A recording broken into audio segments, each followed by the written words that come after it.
Hey gamers, Cannon Fodder here with my first ever Indie Showcase episode. I'm pretty excited about this. So what I hope to do with this series is find some epically awesome indie titles that hopefully I'll play, review, and then give my view on what the good, the bad, and the ugly aspects of the game are. So with that, I want to introduce you to the first title from Warm Lamp Games called Beholder. Welcome to a grim dystopian future. A totalitarian state controls every aspect of private and public life. Laws are oppressive, surveillance is total, and privacy is dead. Sorry about that, turned into a 1950s news presenter there for a second.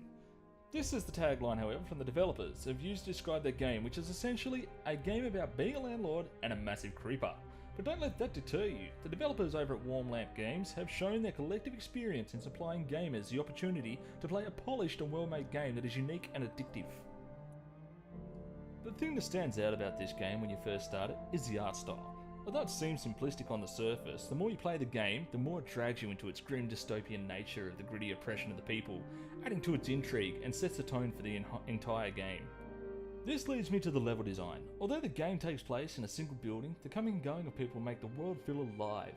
Even if it seems that the people live a sad life of wake up, go to work, come home again, eat and drink whatever they like as long as it's not imported soda or apples. And yes, they are just a couple of the things that are illegal in the game. Simplicity in this game seems to be a running theme, and the controls are no different. They could not be more simple or intuitive to use. You see something on the screen, you click on it, and you do the thing. You want to move over there, you click on the spot, and you move there. The simplicity extends to the UI, where interacting with objects brings up a radar menu to choose from, where you can search an item, plant a camera, or fix your tenant's furniture, just to name a few of the activities.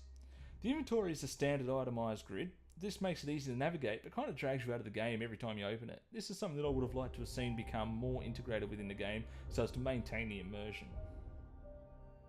Now for the game itself. The story goes you're a family man with a wife and two children, who has been appointed by the state to oversee the running and spying within the domicile. The game starts out with the government type explaining your job and the role you're expected to perform, with veiled threats reminding you that your predecessor couldn't handle the job. Guys, I think he's dead, eh? Well, from there it's up to you whether you're a stand-up citizen and do as the oppressors want, or you can help residents on the QT to get contraband, escape the authorities, or in one special case, get him a girlfriend. The tenants are done well, and the more you learn about them, the more you invest of yourself into what happens to them. I find the story rich and engaging, and for the most part gets you caring about the decisions you're making in game. For instance, do you want to get a perfectly harmless archiver thrown into the gulag for having stinky tobacco? Or would you help the drug dealer escape the authorities out of the kindness of your own heart, all the while remembering you have a wife and two children who are not immune from the exacting long arm of the law? A downside I feel like I have to mention is the lack of replayability. If you complete the game or have to start again due to the permadeath in the as it's meant to be played mode, then you're stuck reliving a Groundhog Day experience where all the tasks getting back to where you are the same. I mean, sure you can make different decisions and see where you end up, but some variation in the story can go a long way.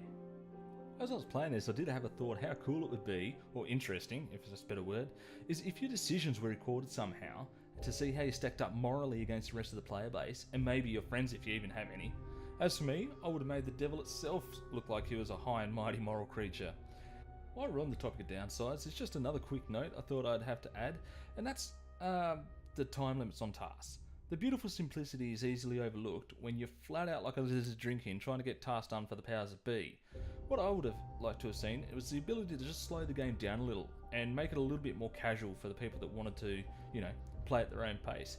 However, looking at the Steam reviews, there are plenty of people that like it this way, so I guess they know what their community wanted, which in the end is a good thing.